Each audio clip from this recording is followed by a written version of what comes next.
Hello friends, welcome back to my YouTube channel. तो friends, Amrit Manthan के upcoming episode की शुरुआत में ही दिखाएंगे कि यहाँ पे जो निमृत है वो बहुत परेशान हो रही होती है। सोचती है कि शिवांगी का कोई तो ऐसा राज है। ये सारी हरकतें शक के दायरे में आती हैं, लेकिन फिर भी जाने क्यों मुझे इसकी आंखों में एक दर्द सा नजर आता है। तभी तेज कहता है कि तो तुम उस लड़की का भी यकीन करना चाहती हो, ये सब जानने के बाद भी।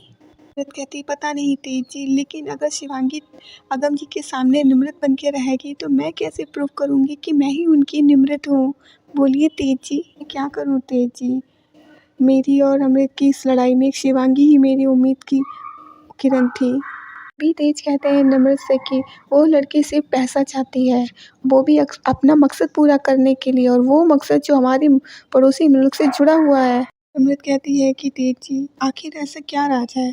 तो वो कहता है तेज कि मुझे लगता है ये लोग कोई बड़ी प्लानिंग कर रहे हैं, वरना वो मैप और इतना सारा पैसा ऐसे ही नहीं ज़रूरत हो रही, ज़रूर कोई बड़ी प्लानिंग कर रहे हैं। तो निमृत कहती है वो प्लानिंग क्या है, कैसे पता चलेगा। तेज कहता है कुछ तो बड़ा है। तो निमृत कहती है लेकिन तेज जी, ये सब हरकतें शिवानी के अगेंस्ट जाती हैं, लेकिन फिर भी तेज जी देखिए ना, शिवांगी ने हमारी कहीं ना कहीं तो मदद की है ना। निमृत कहती है और फिर देखिए वो 20 लाख का हार, उसने 20 लाख रुपए अनाथ आश्रम में ऐसे दान दे दिए। तो तेज कहता है तो फिर इसका एक ही तरीका, असलियत पता करनी होगी हमें। और इधर दिखाते हैं कि निमृत जो है वो कमरे में होती है, शिवांगी आगम जो है उसके लिए खाना लेके आते हैं, पराठे पे एक स्माइली बनाते हैं सॉस से। और निमृत से कहते हैं वो शिवांगी से कि ये देखिए निमृत जी, मैं आपके लिए लेके आई, ये तो आपको बहुत पसंद है ना। तभी शिवांगी जो है उसकी तरफ देखती है और सोचती है कि अब इससे इतने अच्छे आदमी से भी अब मुझे फिर से नाटक करना पड़ेगा। मैं क्या करूँ, मैंने अमृत का साथ देना पड़ा, मेरी मजबूरी थी, अब फिर से नाटक। तभी वहाँ पे अमृत आ जाती है और जो शिवांगी है वो नाटक करने लगती है, कहती मुझे ये सब कुछ भी याद नहीं है। एवं कहता है कि निमृत जी आप खुश तो हैं। तभी वहाँ पे अमृत आ जाती है, वो कहती है कैसी हो निमृत, ठीक तो हो ना। तभी फिर वो कहने लगती है अगम जी एक बात बताइए, जब मन उदास हो तो कैसे कोई खुश हो सकता है। आपने मेरी दी के साथ नकली शादी की, उन्हें इतनी तकलीफ दी, ये सब जान के मैं कैसे खुश रह सकती हूँ। ये अमृत कहती कैसी बात कर रही हो निमृत, ये तुम, मैंने अगम को माफ़ कर दिया है, अब तुम भी अगम को माफ़ कर दो और सब कुछ भूल जाओ तुम। एक बहुत अच्छे इंसान है, प्लीज़ उनके साथ ऐसी बेरुखी से पेश मत आओ प्लीज़ निमृत। देख के अगम वहाँ से चले जाते हैं। तभी अमृत कहती फैंटास्टिक, तुम तो किसी मूवी में काम कर सकती हो, बस ऐसे ही तुम अगम के साथ नफरत का नाटक करती रहना कि अगम कंधे के लिए मेरा कंधा ढूंढे और मैं उनको सहारा दे सकूं। बस ऐसे ही फिर अगम जो है हमारे हो जाए हमेशा के लिए, बस तुम ऐसे ही नाटक करती रहना। तभी जो है ये बात सुन के शिवांगी को बहुत गुस्सा आने लगता है और वो मुंह घुमा के खड़ी हो जाती है। लेकिन अमृत मन ही मन बहुत खुश हो रही होती है कि अब अगम जो है उससे नफरत करने लगेगा। लेकिन शिवांगी को ये सब अच्छा नहीं लग रहा होता है, क्योंकि वो अपने मन से कुछ भी नहीं करना चाहती, लेकिन फिर भी इसको करना पड़ेगा। फ्रेंड्स, आगे हम देखेंगे कि यहाँ पे जो अगम है वो गुस्से से बाहर आ जाता है, रूम के घर के बाहर आ जाता है और वहाँ आके बैठ जाता है। पीछे से निमृत भी दौड़ती हुई आती है, कहती है अगम जी क्या हो गया। अगम कहता है कि शायद मेरी किस्मत में निमृत जी का प्यार लिखा ही नहीं है। जब से वो मुझे वापस मिली हैं तब से वो सिर्फ़ और सिर्फ़ जो है मुझसे नफ़रत करती हैं, और उनका प्यार तो क्या, उनके प्यार की एक नज़र तक नहीं मिली है मुझे, तो दूर सिर्फ़ बेरुखी मिली मुझे। मैं कैसे उनको बताऊँ कि मैं उन्हें कितना प्यार करता हूँ। तभी जो है निमृत कहती है कि अगम जी आप ऐसा मत कहिए, ऐसा मत कहिए आप। निर्मित जी की कही हुई कड़वी बातों को दिल से मत लगाइए आप। एक उम्मीद रखिए आप कि एक ना एक दिन निर्मित जी को आपके सच्चे प्यार का एहसास ज़रूर होगा। आपका प्यार एक बार फिर से उनके दिल को जीत लेगा। बस आप सिर्फ़ और सिर्फ़ अच्छी बातें याद रखिए। प्यारे लम्हे जो आप दोनों ने मिलकर एक साथ गुज़ारे थे। हम जी जैसे याद है वो आपने उस दिन ढाबे की बात कर रहे थे, वो साइकिल रेस की बात कर रहे थे। वो जब आपको निम्र जी अंग्रेज़ी पढ़ाया करती थी, वो सारी बातें याद रखिए, सारे लम्हे याद रखिए, और आप ये मत भूलिएगा कि निर्मित जी आपके हाथ के बनाए हुए पराठे पर सॉस से बनी हुई स्माइली देख के हमेशा मुस्कुराती थी। भी अगम कहता है निम्रत से कि वो पराठे वाली बात तुम्हें कैसे पता? ये ये बात तो निर्मित जी को भी याद नहीं है। तो एकदम से निम्रत कहती है कि हाँ, वो मुझे सुनीता आंटी ने बताया था। उनसे बातों-बातों में ये सब बातें हुई थी हमारी उनसे। अच्छा अगम जी, एक दोस्त होने के नाते एक बात मानेंगे मेरी? तो अगम कहते हैं हाँ, बोलिए। तो निम्रत कहती है कि अगम जी आप हौसला रखिए और मुझसे वादा कीजिए कि कभी भी आप अपनी उम्मीद नहीं हारेंगे। निम्रत का प्यार एक दिन आपके लिए ज़रूर जागेगा। तभी दिखाते हैं इधर कि जो है निम्रत के पास तेज का फ़ोन आता है। तेज जो है निम्रत से कहता है नियमित सुबह जो है तैयार रहना, हम शिवांगी की सच्चाई पता करने चलेंगे। फिर इधर दिखाते हैं कि गायत्री जो है वहाँ पे पहुँच जाती है और वो शिवांगी को फ़ोन करती है। शिवांगी कहती है कि तुम पहुँच गई हो? तो वो कहती है हाँ मैं पहुँच गई हूँ, वैसे मैं भी आती, मेरा भी बहुत मन था वहाँ आने का, लेकिन तुम जानती हो मैं नहीं आ सकती हूँ क्योंकि मुझे यहाँ पे भी रहना है, नहीं तो सारा प्लान यहाँ का ख़राब हो जाएगा, इसलिए तुम जो हो वहीं पे रहना। पता है तुम कबीर को 30 लाख रुपए देने हैं तो तुम वहीं पे रहना, कबीर भी वहाँ पे पहुँच जाएगा। तो गायत्री कहती है हाँ मैं यहीं पे हूँ। तो वो कहती है ठीक है तुम इंतज़ार करो और मुझे बताना जैसे ही वो पहुँच जाए। इधर दिखाते हैं कि तो तेज जा रहे होते हैं तो तेज कहता है निम्रत से कि मेरे जो जानकारी निकाली है उसमें वो कबीर नाम है उसका, कबीर जा रहा है और जो आज हमें उस आदमी का नाम भी पता चल गया, कबीर नाम ही है उसका। तभी निम्रत कहती है कि यानी कि ये कबीर ही है जिससे हमें शिवांगी के असली मकसद की सारी बातें पता चलेंगी, कबीर हमें बताएगा सारी बातें। वो कहता है तेज कि हमारी रिपोर्ट के मुताबिक जो है कबीर हमें वहीं पे मिलेगा, उसी एरिया में मिलेगा और तो हमें वहीं हम जा रहे हैं। तो निम्रत कहती है लेकिन तेज जी हम उसे पहचानेंगे कैसे? तेज कहता है कि हमारे पास उसकी फ़ोटो आएगी, यहाँ पे नेटवर्क के जो है थोड़ा वीक है इसलिए आने में टाइम लगेगा लेकिन आएगी ज़रूर।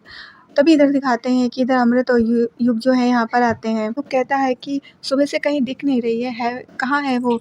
तो अमृत कहती है गई होगी कहीं और आखिरकार हर तरफ से हार जो गई होगी, तो गई होगी कहीं मंदिर-वंदिर तो ढूँढ रही होगी रास्ता अपनी परेशानी का, लेकिन उसे रास्ता कहाँ से मिलेगा? हमने हर जगह पे दीवार जो खड़ी कर दी है। तभी कहती छोड़ो ये सब चलो नाश्ता करते हैं। तभी वहाँ पे शिवांगी आ जाती है। तो युग कहता है लो देवता भी आ गए। तो अगम आता है वो पूजा करके कहता है कि मैं पूजा के लिए गया था ताकि हम लोगों की जो है जीवन खुशहाल रहे। लो मैं धागा लेके आया हूँ, तुम अपने हाथ में बाँध लो। तभी फिर दिखाते हैं कि जो शिवांगी होती है उसको गुस्सा आने लगता है, कहती मैं ये धागा क्यों बाँधूँ? मैं ये धागा नहीं बाँधूँगी। तो वो देता है कि ये सब तुम बाँध लेना, फिर उसके हाथ में दे देता है और वो वहाँ से चला जाता है, लेकिन उसको गुस्सा आ रहा होता है कि ये सब क्या है? तो वो कहती है मैं ये सब नहीं बाँधूँगी। तो वो अमृत कहती है मैंने तुमसे कब कहा है बाँधने के लिए? तो वो यूँ कहता है कि यहाँ पे तो पूरा पिक्चर चल रही है, कहीं मूवी देखने की जाने की क्या ज़रूरत है, पूरी पिक्चर का तो यहीं पे मज़ा लो। तभी जो शिवांगी है वो कहती मैं ये धागा नहीं बाँधूँगी। तो वो कहती तुमसे कह भी कौन रहा है? मैं बाँधूँगी ना, मैं हूँ उसकी असली पत्नी। फिर इधर दिखाते हैं कि इधर तेज और निम्रत जा रहे होते हैं, वहाँ पहुँचते हैं और उसको ढूँढने लगते हैं। अब उसका चेहरा तो पता नहीं होता है उनको, तभी ढूँढ रहे होते हैं। तभी फिर जो निम्रत है वो जा रही होती है भीड़ में, एकदम से उसी आदमी से वो टकरा जाती है और उस आदमी से टकरा जाती है तो वो सॉरी बोल देता है। इधर होता तो वो आदमी सामने ही है, लेकिन दिख नहीं रहा होता इन लोगों को क्योंकि अभी इन लोगों के पास फ़ोटो नहीं होती। इधर उसके पास फ़ोन आता है उसका और वो मिलती है गायत्री उससे, तो वो कहता है कि ये बताओ तुमने इसकी कॉपी करवाई कि नहीं? वो कहती नहीं, तो कहता करवाओ जाके तुम पहले। तो वो चली जाती है। इधर ये लोग उसी को ढूँढ रहे होते हैं।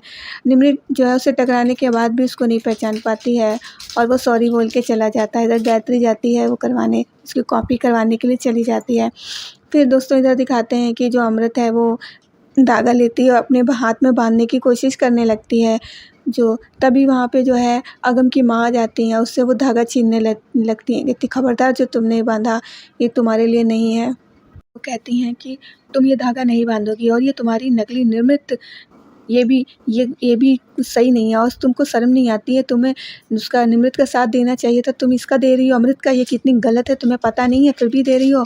तभी वो कहती है अगम अगम करके आवाज़ लगाने लगती हैं, तो अमृत सोचती है अब क्या करें, ये तो उसको बुलाने लगी हैं। तो वो क्या करती है, जो पूजा की थाल होती है ना और जो अमृत होती है उस पे हाथ मार देती है ताकि वो पूजा की थाल गिर जाए। वो पूजा की थाल गिर जाती है नीचे, तो उसकी माँ सोचने लगती है अब ये क्या कर रही है जो इसने थाल को नीचे गिरा दिया।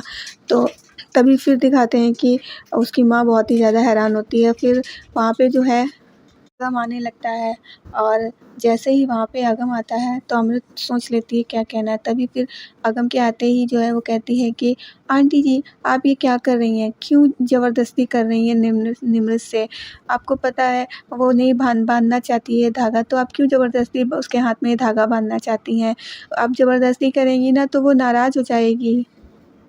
अमृत जाके अगम से कहती है, अगम देखिए ना, माँ जी निमृत को ज़बरदस्ती फ़ोर्स कर रही थी धागा बाँधने के लिए और गुस्से में आके उसने देखिए ना पूरा पूजा का थाल ही नीचे गिरा दिया। अब उनसे कहिए ना कि उसको ज़बरदस्ती फ़ोर्स ना करें, नहीं तो वो नाराज़ हो जाएगी। कहती हमें तो कुछ समझ में ही नहीं आ रहा था, हमें क्या करना चाहिए, क्या नहीं करना चाहिए। निमृत निमृत प्लीज़ अगम जी को माफ़ कर दो ना, हम कह रहे हैं उनको माफ़ कर दो, भूल जाओ ना ये सब तुम। तभी फिर उनके पास जाती है, उनकी माँ जी के पास, कहती है, माँ जी प्लीज़ थोड़ा इंतज़ार कीजिए और उसको थोड़ा समझने दीजिए। तभी फिर जो है निमृत इशारा कर देती है शिवांगी को, तो शिवांगी कहती है, आपके बेटे ने हमारा रिश्ता उलझा के रख दिया है। आप अपने बेटे से बहुत प्यार करती हैं और उसकी बहुत चिंता है, तो मुझे भी अपनी दी की बहुत चिंता है, मैं अपनी दी से बहुत प्यार करती हूँ। और अगर आपकी ये बात समझ में नहीं आ रही है तो आपसे कोई भी बात करना बेकार ही है। तभी अमृत कहती है शिवांगी से कि क्या कह रही हो निमृत, ये ऐसा मत कहो। अगम ने जो किया है वो तुम्हारे प्यार के खातिर किया है, वो तुमसे इतना प्यार करते हैं। हाँ, हम भी अगम से प्यार करने लगे थे, सच्चा प्यार करने लगे थे, लेकिन दिल टूट गया है हमारा, हमें भी बुरा लगा है। ये अगम से सच्चा प्यार किया था तो हमने अगम को माफ़ कर दिया, अब तुम भी माफ़ कर दो अगम को और अपनी ज़िंदगी की नई शुरुआत करो। तभी जो अगम की माँ होती है ना, वो अमृत को पीछे खींच लेती हैं और कहती, बस बंद करो ये अपना नाटक। अमृत जो है वो शिवांगी को इशारा करती, कहती देखिए कैसे तेवर दिखा रही हैं। अमृत दी, शायद आपका दिल बहुत बड़ा है, लेकिन मैं इतनी आसानी से सब नहीं भूल सकती हूँ। पता नहीं है हालात बदलेंगे या नहीं। तभी वो अगम से कहती है, देखिए अपनी माँ से कहिए कि ज़बरदस्ती ना करें मुझसे, मुझे ये सब नहीं अच्छा लगता है। दिमाग तो नहीं ख़राब हो गया है उनका। तभी अगम कहते, प्लीज़ निर्मित जी, आपको जो कहना है हमसे कह लीजिए, मेरी माँ से कुछ मत कहिए। कहते, क्या बिगाड़ा है मेरी माँ ने आपका? आप मैंने सबसे ज़्यादा चोट पहुँचाई है अमृत को, मेरी वजह से उसका दिल टूटा है, तो आपको जो कहना है मुझे कहिए और मेरी नहीं तो अपनी दी की बात मान लीजिए, छोड़ दीजिए सब, भूल जाइए ये सब। ये कहकर अगम जो है अपनी माँ को वहाँ से लेके चला जाता है। शिवांगी को मन ही मन बहुत बुरा लग रहा होता है, उसने ये सब कहा, लेकिन अमृत बहुत खुश हो रही होती है क्योंकि अगम ने उसकी तारीफ़ की होती है। कहती, परफेक्ट शिवांगी, तुमने बहुत सही कहा, आज अगम ने मेरे लिए ये सब कहा, आई डोंट बिलीव दिस, मुझे तो ये सच में यकीन नहीं हो रहा है। तो बस ये कह के जो अमृत है वो भी वहाँ से चली जाती है। तो दोस्तों आज के लिए इतना ही। वीडियो अच्छी लगी तो प्लीज़ लाइक कीजिएगा और अगर आप चैनल पे नए हैं तो प्लीज़ सब्सक्राइब भी कीजिएगा और कमेंट में भी बताइएगा वीडियो आपको कैसी लगी है। मिलेंगे नेक्स्ट वीडियो में, तब तक के लिए बाय बाय।